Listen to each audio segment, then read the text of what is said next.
traffic due to equestrians. Yeah, equestrian riding.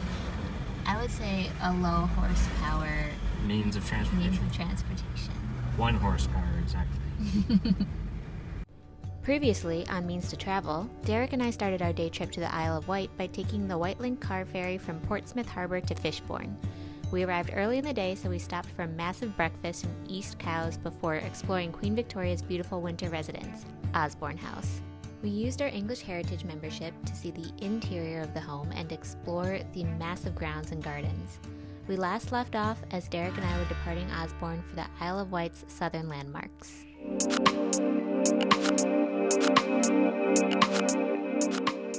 We just made it to the Needles here in the Isle of Wight, and we drove for about 45 minutes, I would say, from Osborne. And we did just park our car. It cost £6. Yep. So hopefully this is cool. Yeah, hopefully we're gonna love it here. So, we'll check back in once we actually get in there. But I think that there's like amusement stuff here, as well as, the famous Needles rock points that are kind of 3 jutting chalk outcroppings into the ocean. So that'll be cool to go check out.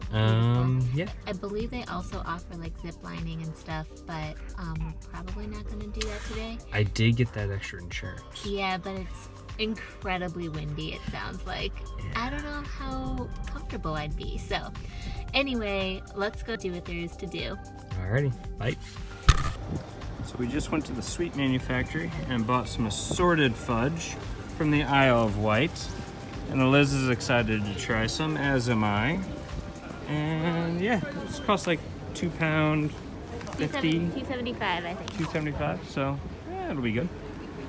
So we made it to the Needles, and we could have taken this chairlift all the way up here, but it would have been £6 to go all the way down. And we decided to take these treacherous-looking stairs. I don't know if I'm going to want to climb back up. We'll see. Anyways, hi, hope you're having fun.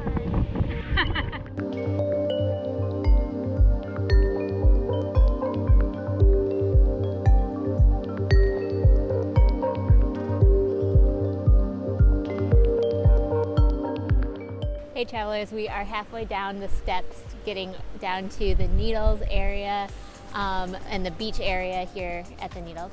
And I just wanted to check in and let you guys know it is extremely windy here. So with the chairlift, you might want to take some precautions, maybe take the steps if you're a little bit afraid of heights, because we've heard some people screaming from up there. And then also too, as you can see, my hair is blowing in my face. That means that if you're deciding to wear a hat when you come here, you definitely are going to want one that's snug to your head, like this beanie, because if I were wearing any of my other hats that have brims, they would fall right off. I'd have to be holding it all the way down. Also, as you can see, I'm wearing some gloves. It's not that cold outside temperature-wise, but the wind chill is really strong, so wearing gloves is really good too, and a scarf. So I just wanted to let you guys know that those are some takeaways that we've had since coming here. All right, cheers, see you down there.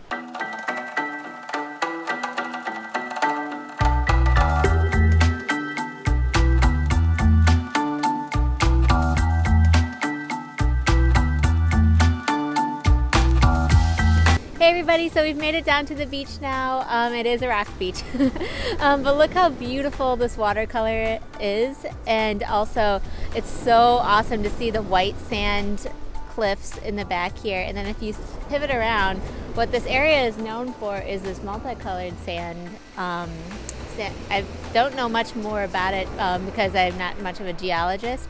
I'll have to learn with everybody else while we're here.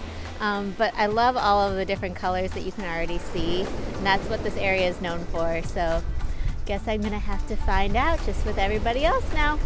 This is really cool. So on the side of the cliff here, you can see all these different colors: red, yellow, purple, and then in the background, of course, on top of the white sand cliffs back there is green grass. It's beautiful.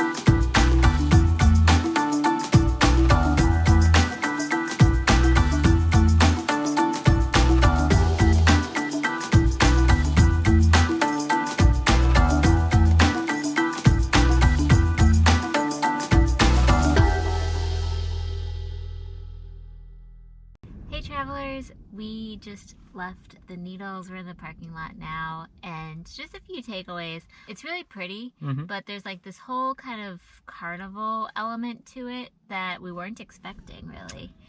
Yeah, it was a little interesting. It's like kind of a very miniature Coney Island sort of situation. We did buy some fudge because that's just, you do. Something to do, and it looked good. And so then when we went down to the actual beach, we did take the stairs both down and up. Definitely, if you are not in great shape, expect not to do that. Expect to take the, what is it called? The ski lift. The ski lift, thing. Yeah. But I think it was a pretty easy hike up compared to what I thought it was going to be. Yeah, no, it wasn't that bad if you're in, reasonable shape. If you have any mobility issues, obviously, that's not for you. There's a lot of steps. Or just like fears of heights, because the steps don't have backs to them, so you can kind of see right through. Yeah.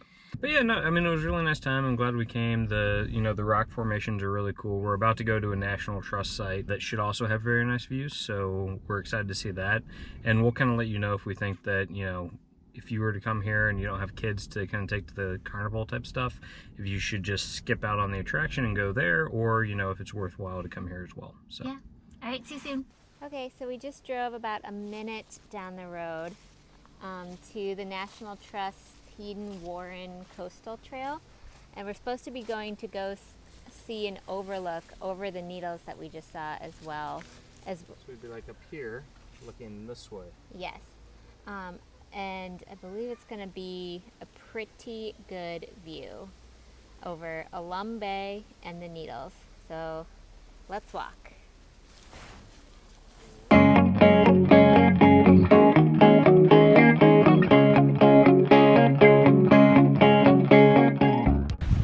We have it like all to ourselves right now.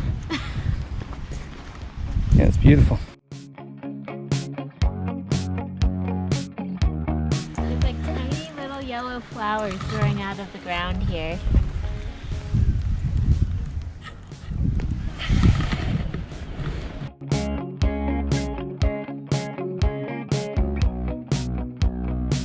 Oh wow.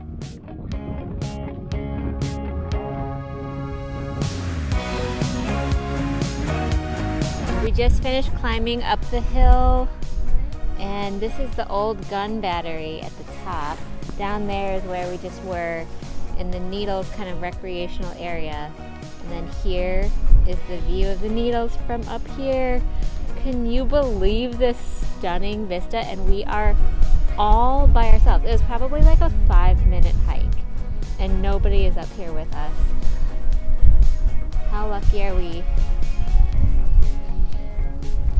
So this section of the area is part of the National Trust.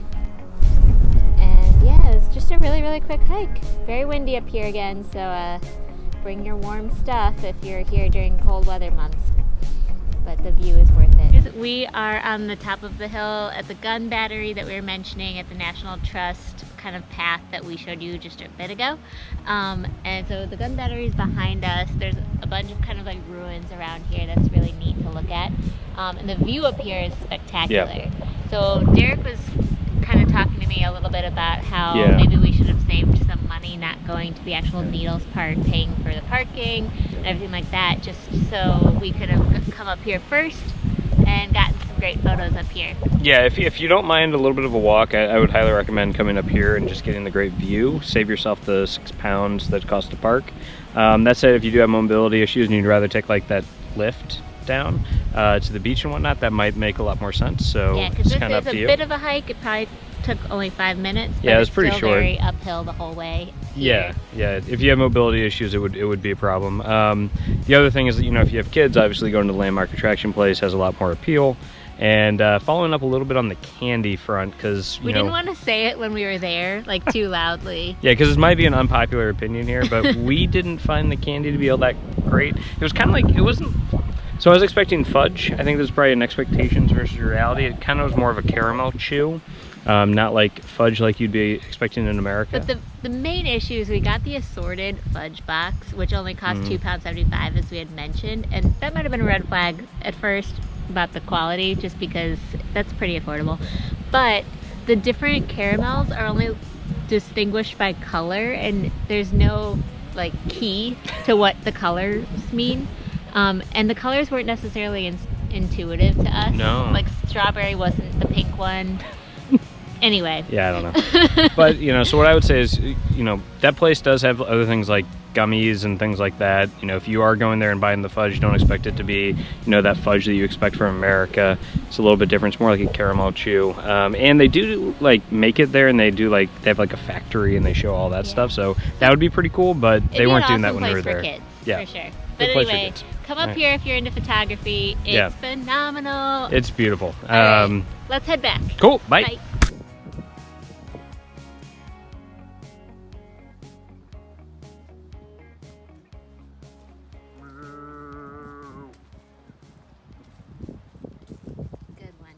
Alright, we're a little over halfway up, avoiding cow patties at every step.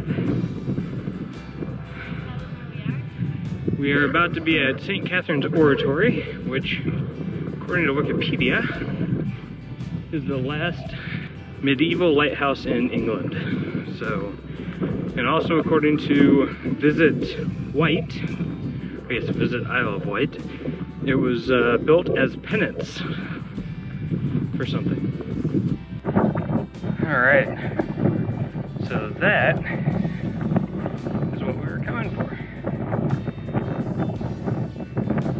Guess it's a lighthouse. Looking to see people riding horses. That's fun.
I'm in Ryde now in the Isle of Wight, and it's this beautiful seaside town that you can actually, this beach over here, if you look in the distance, you can even see Spinnaker Tower over in Portsmouth on the mainland. It's so cool. But we're here at sunset. It's just absolutely stunning, and we're about to go try to get a table at the Duck restaurant here that looked so good, and we don't have reservations, so we're gonna see if a Saturday night in Isle of Wight, when it first opens, will let us in. So wish us luck, and we'll check in soon. Yeah, Derek's banking on no, we have to figure out something else, but I'm holding out hope because I really want some of the duck confit on their menu. All right, we'll check in when we get some dinner. Bye.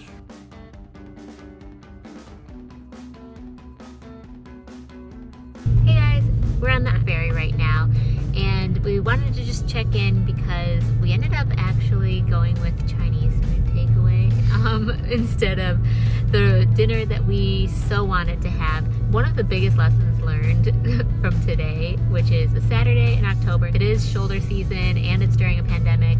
We just assumed we'd be able to go and walk into a restaurant tonight. Yeah, and that was not the case. Yeah, certainly not the case. Well, we did walk in and then they told us that they were fully booked at like every place.